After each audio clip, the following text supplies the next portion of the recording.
من النهارده مش هتبطلي تعملي الخضار بالفراخ في الكيس الحراري. بجد الوصفه هتعجبكم، سهله وبسيطه وما فيهاش اي حاجه خالص، ومش هتاخد معاكي اقل من ساعه في الفرن. بصوا يا جماعه، الشكل بيحكي عن نفسه من قبل حتى ما تدخل الفرن، حاجه كده فوق العظمه. اكتبوا لنا بقى كده كومنت حلو منكم لينا، وعايزين بقى اللايك بتاعكم يعلي لنا الفيديو، ومشاركه لكل اصحابكم وحبايبكم المستعجلين زينا. بصوا الخضار طالع كله مزبد، وحتى الفراخ يا جماعه طالعه مزبده. بصوا مفيش احلى ولا اروع من كده. الوصفه سهله وبسيطه، يلا بينا نبدا الفيديو ونشوف عملنا ايه. انا جبت هنا بقى عندي كل الخضار اللي موجود عندي في البيت، واللي في الفريزر كمان هحط. عندي بقى فراخ، ممكن تعمليها باللحمه، بس دي هنزلها لكم في فيديو تاني. هنا جبت الخضار بتاعي كله قطعته، بتنجان على فلفل على طماطم على بصل على كوسه على جزر على بصوا يعني كل الخضار. هجيب بقى هنا عندي البسله اللي في الفريزر والفاصوليا كمان، وهنزل بمعلقه توم كده مفرومه ناعم. هحط هنا مكعب مرقه، وهنزل بملح وفلفل اسود، وادي الحاجات دي كلها تقليبه حلوه.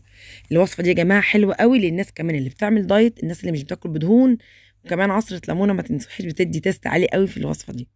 الناس بقى اللي بتعمل دايت زي ما قلت، اللي بتخسس، اللي مش بتحب تاكل دهون كتير، زيوت سمنه، هتنفعك قوي الوصفه دي.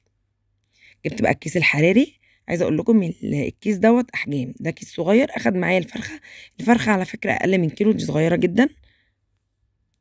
حطيت كده حشيتها خضار، وهمسك بقى بقيه الخضار هحط، يعني هحط كل فرخه في كيس. انا جيت حطيت الاتنين في كيس واحد ما نفعش، يعني ما اخدتش، فحطيت كل فرخه في كيس.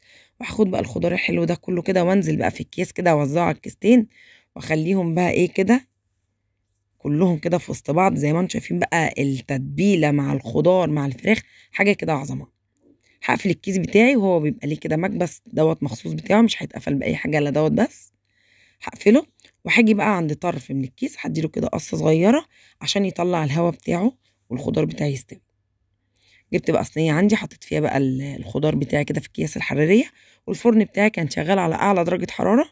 اخدته حطيته كده في الرف الوسطاني، وما اخدش معايا اقل من ساعه، طلع معايا بالعظمه دي. هشيل بقى الكيس الحراري كده زي ما انتم شايفين دلوقتي، هشيل منه الخضار، ويا دوبك بس ادي كده الفراخ بتاعتي، هي مش مستاهله اصلا اي حاجه، عايزه تتاكل اكل. هديها بس كده تاخد وش حلو كده تحت الشوايه برضه، عشان العين بتاكل قبل البق.